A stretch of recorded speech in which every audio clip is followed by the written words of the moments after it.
Good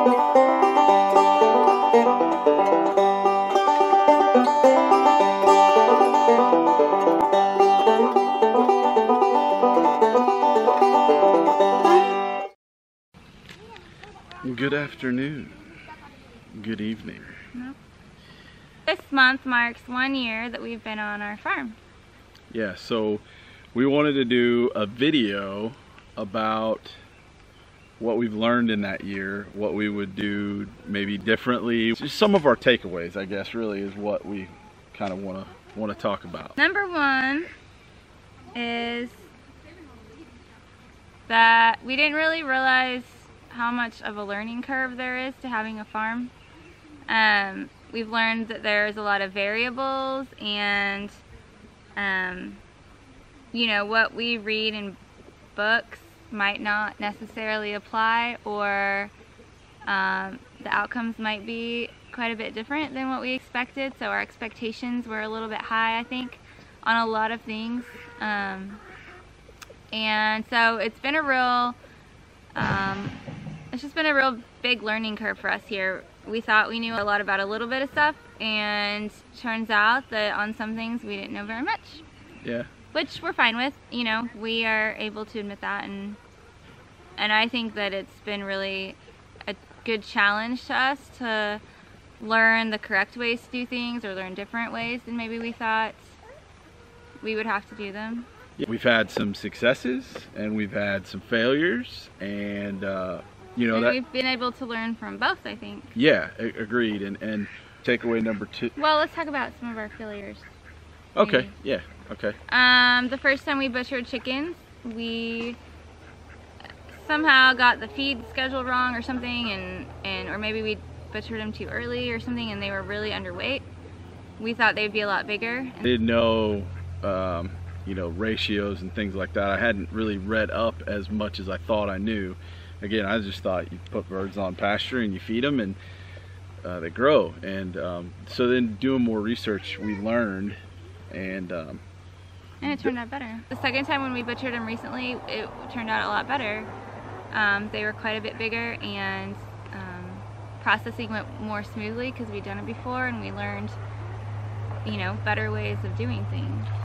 We did spring birds rather than fall birds. We saw a definite improvement from last fall to this spring, which is encouraging for us when you have those, you know, you come away from one kind of discouraged, and then you decide to do it again and you improve upon that, and then you go forward. So and then something else is the garden.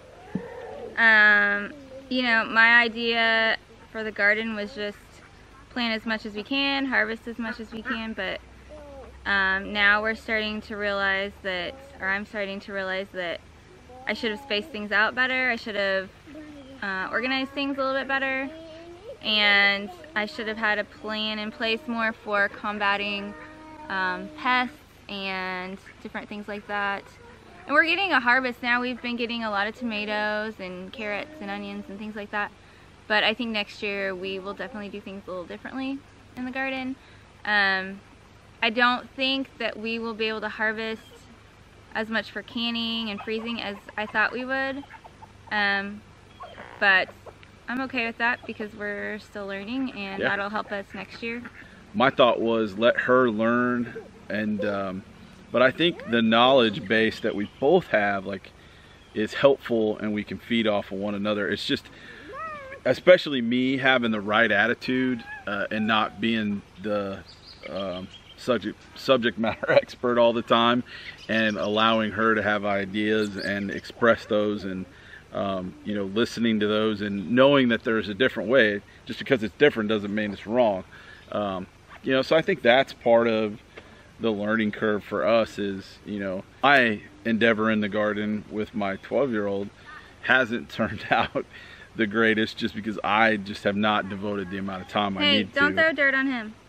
But she has, and we are reaping that harvest now. So with all of that, with the learning curve and everything like that, is the independence. We wanted independence from a grocery bill as much as possible, and so that's meat, chickens, that's protein, produce.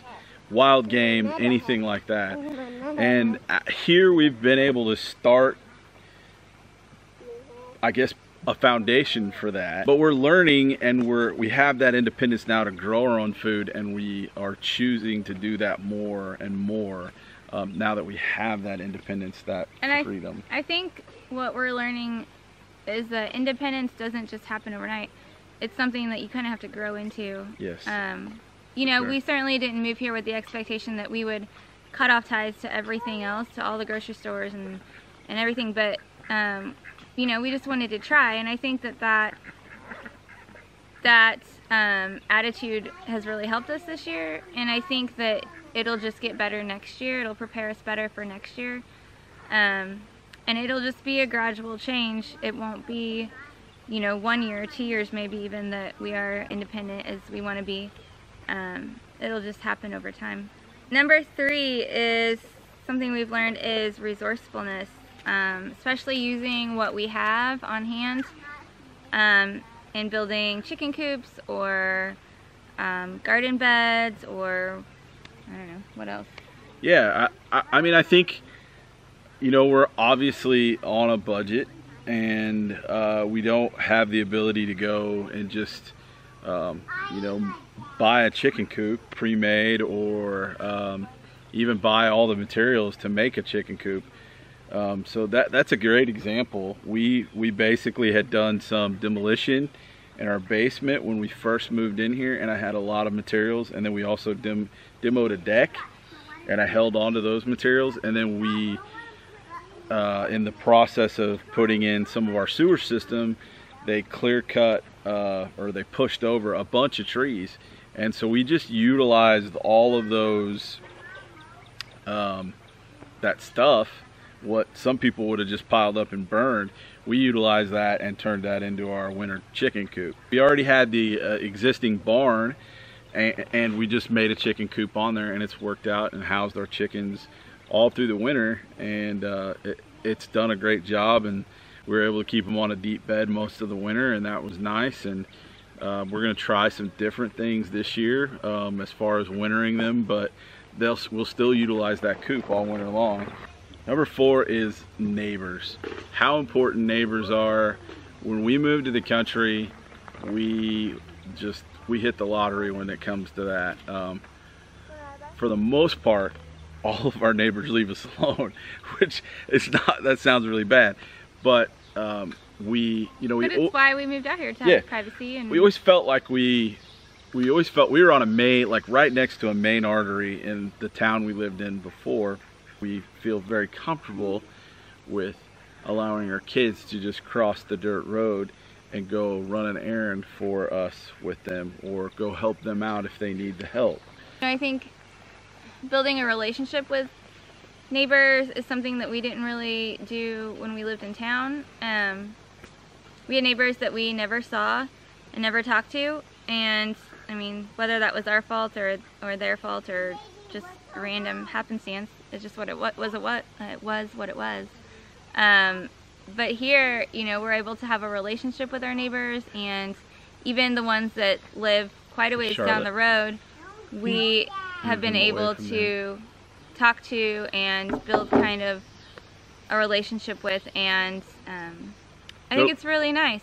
We're very like-minded in a lot of ways as far as country life and how we want to live, and our privacies and things like that. I mean, there's you know, they've given us our space, but they've also been very neighborly. We've tried to be very the same way back, and that's kind of nice to have that understanding. And of course, there's still discussions, and you know, we don't agree on everything, but for the most part, they have made our life easier and have been very neighborly. When our neighbor was burning his field over here, people stopped by to check on us and make sure everybody was okay, and see what was going on, and that's kind of neat. It kind of brought the whole neighborhood together in a fun sort of way. And you know, when someone needs help, everybody comes around, and it's just kind of neat to see that community that even when we lived in town and people were right next door, that we didn't have. One of the other takeaways that we've learned in this first year here is we have to prioritize what we do and how we do it. You know, right now our capacity is smaller animals, but I do like the whole idea of animal husbandry. Budget is a concern. You know, we have to prioritize that.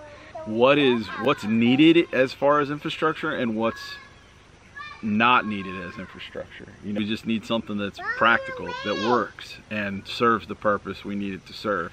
But you got to start somewhere. So when you just go, hey, I need this to function, I need this to work, I need this to be practical, and have that in mind when you start on a project, at the end goal you're going to have something that meets that criteria, and you're going to go, okay, I know what I would do different next time, or I know how I can improve this.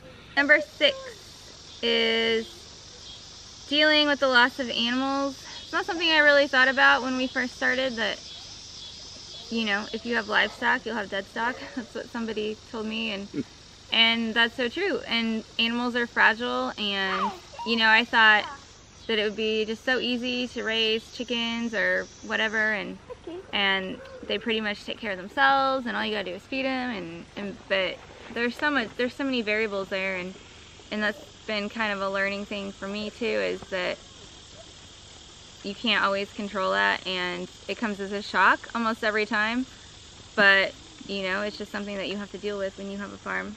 Especially the first time that it happened, it was a big shock, but you know, it's something that, sad to say, we've gotten used to now, and you know, we don't like to see it. It's not a fun thing, but it just happens, and that's part of life, and that's part of having a farm. Forget how quickly, when you're in charge and something is under your care, how personal that is, and that kind of hits you in your feels every once in a while.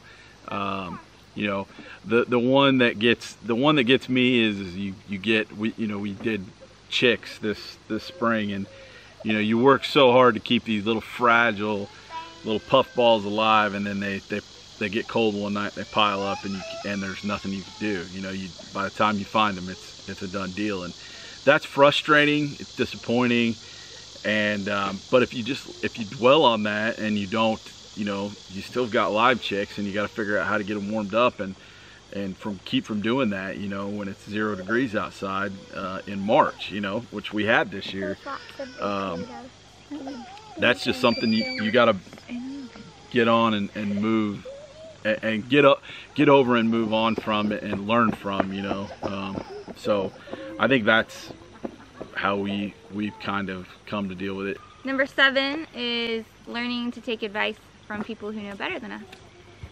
Sometimes it's really hard to swallow your pride and go, I don't know what I'm doing. And then just learning to listen, for me, is something, and learn from instead of just going, oh yeah, I get that, you know, reading a quick article and saying, oh, I get that. But actually doing my research is something I've definitely learned, and watching what, you know, I've got my go-to people that I listen to, you know. You've heard me quote Justin Rhodes. I respect a lot of what he says and what he does. Joe Salatin's definitely been a big influence in me, as far as anything I can get my hands on that he's written, I'll read. You know, just some of that, but you just have to broaden your spectrum, because sometimes what those folks are doing doesn't necessarily work in your situation. And then having a local, I guess, YouTube community, and just a local Missouri homestead kind of community, we've kind of broadened our horizons there on who we've met and what we've learned from those people, and some of the takeaways and goals that we've kind of come up with since talking to those people. So the last thing is learning from one another's strengths and weaknesses. I think that has been one of the big things for us, for our marriage, for the way we structure our family, all of those things. I think we've learned a lot about one another this year, because we did move.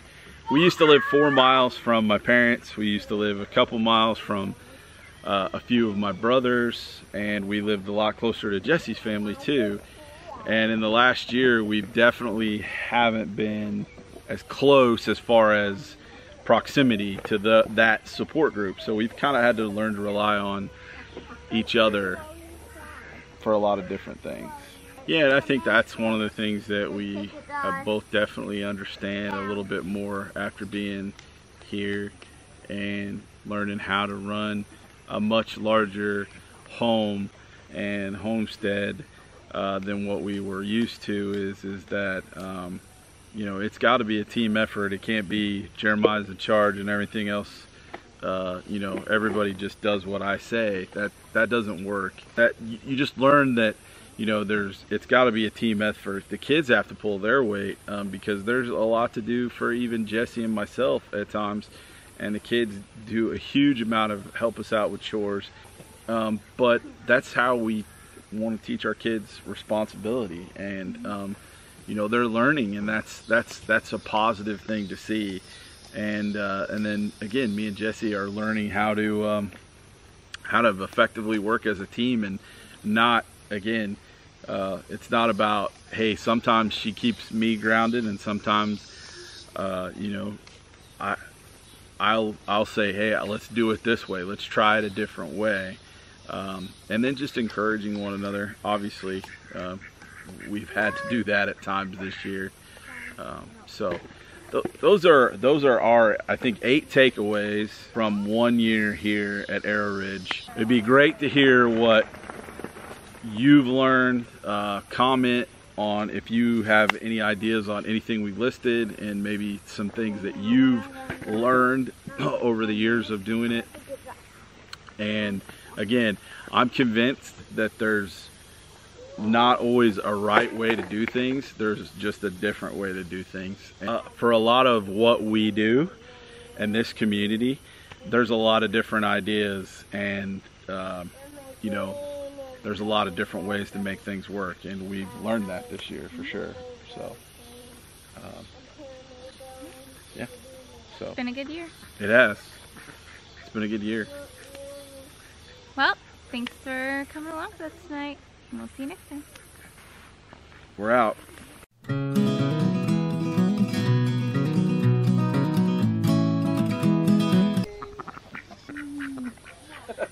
Woo! Say hello. Hang on. Here we go. Daddy, give me this. Watch out, Mommy. Whoa. That was close. This is cool. Hang on. High five. Okay. Yep, say whoa. If you want me to stop you, let me know. You look like you might be getting sick.